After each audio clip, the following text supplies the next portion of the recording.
আমাদের প্রিয় রাহবার ডক্টর মিজানুর রহমান আজহারী ভাই আজকে বাংলাদেশে এসেছেন, বলেন আলহামদুলিল্লাহ। আমরা খুশি না বেজার? এদেশের কোটি কোটি যুবক যার ভক্ত, কথা বলেন ঠিক কিনা?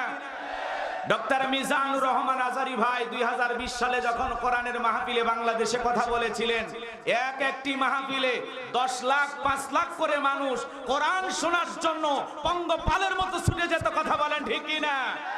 আপনারা শুনে খুশি হবেন আলহামদুলিল্লাহ। আমাদের প্রিয় ভাই, আমাদের প্রিয় রাহবার ডক্টর মিজানুর রহমান আজহারী ভাই আজকে বাংলাদেশে এসেছেন, বলেন আলহামদুলিল্লাহ।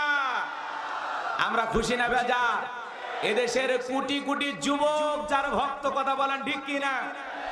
ডক্টর মিজানুর রহমান আজহারী ভাই 2020 সালে যখন কোরআনের মাহফিলে বাংলাদেশে কথা বলেছিলেন, একটি মাহফিলে 10 লাখ 5 লাখ করে মানুষ কোরআন শোনার জন্য পঙ্গপালের মতো ছুটে যেত, কথা বলেন ঠিক কিনা? ডক্টর মিজানুর